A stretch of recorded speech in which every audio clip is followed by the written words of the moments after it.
ఉగ్రవాదానికి వెన్నుదన్నుగా నిలుస్తున్న పాకిస్తాన్ను అన్ని విధాలా కష్టాల్లోకి నెట్టేందుకు భారత్ ప్రయత్నిస్తోంది. తాజాగా పాక్కు ఎగుమతులు దిగుమతులపై నిషేధం విధించింది. ఆ దేశ నౌకలు మన నౌకాశ్రయాల్లోకి రాకుండా నిషేధించింది. మరోవైపు ఉగ్రవాదుల పని పట్టకుండా ఊరుకోబోమని ప్రధాని నరేంద్ర మోదీ పునరుద్ఘాటించారు.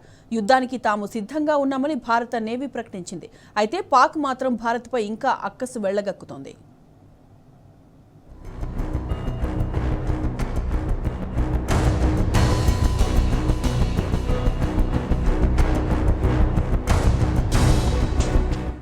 పహల్గామ్ ఉగ్రదాడి దరిమిలా భారత్ పాకిస్తాన్ మధ్య ఉద్రిక్తతలు తీవ్రమయ్యాయి. పాకిస్తాన్ నుంచి వచ్చే అన్ని వస్తువుల దిగుమతులపై కేంద్ర ప్రభుత్వం నిషేధం విధించింది. జాతీయ భద్రత, ప్రభుత్వ విధాన ప్రయోజనాల కోసం ఈ నిషేధం విధించినట్లు స్పష్టం చేశారు. తదుపరి ఉత్తర్వులు వచ్చే వరకు ప్రొహిబిషన్ అమల్లో ఉంటుందని తెలిపారు. ఈ ఆంక్షలకు ఎటువంటి మినహాయింపులకైనా ముందస్తు అనుమతి అవసరమని డీజీఎఫ్టీ స్పష్టం చేసింది.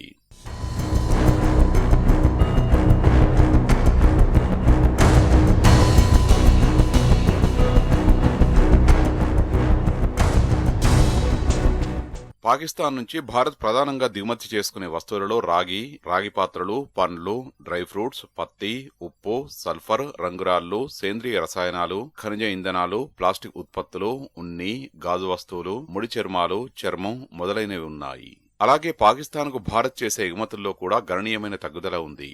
2024 ఏప్రిల్ నుంచి 2025 జనవరి మధ్య $44.77 కోట్ల ఎగుమతులు ఉండగా, అంతకుముందు ఏడాది ఇదే కాలంలో $110 కోట్ల ఎగుమతులు ఉన్నట్లు వాణిజ్య శాఖ వెల్లడించింది.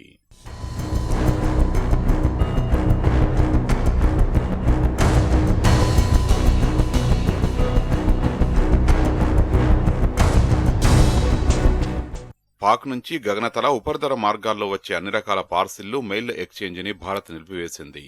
అటు మన నౌకాశ్రయాల్లోకి పాకిస్తాన్ నౌకలు ప్రవేశించడంపైన భారత ప్రభుత్వం నిషేధం విధించింది. అదేవిధంగా పాకిస్తాన్ నౌకాశ్రయాల్లోకి భారత నౌకలు వెళ్లడాన్ని కూడా బ్యాన్ చేసింది. ఏదైనా నౌకకు ఈ ఆంక్షల నుంచి మినహాయింపు ఇవ్వడంపై సందర్భాన్ని బట్టి పరిశీలించి నిర్ణయం తీసుకుంటామని భారత్ తెలిపింది. అటు పాక్కు ఎలక్ట్రానిక్స్, ఈ కామర్స్ వస్తువుల ఎగుమతిపై కూడా ఆంక్షలు విధించే యోచనలో కేంద్ర ప్రభుత్వం ఉన్నట్లు సమాచారం.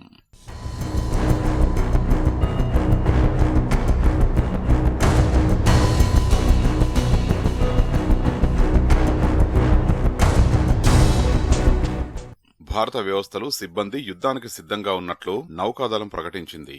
ఈ మేరకు భారత నావికాదళం ఓ చిత్రాన్ని సామాజిక మాధ్యమాల్లో పోస్టు చేసింది. దీనిలో డెస్ట్రాయర్ ఐఎన్ఎస్ కోల్కతా ఉపరితల నౌక, స్కార్పిన్ క్లాస్ జలాంతర్గామి, ధ్రువ్ అడ్వాన్స్డ్ లైట్ హెలికాప్టర్ ఉన్నాయి. దేశ సముద్ర సంబంధిత ప్రయోజనాలను కాపాడేందుకు సన్నద్ధంగా ఉన్నామని స్పష్టం చేసింది.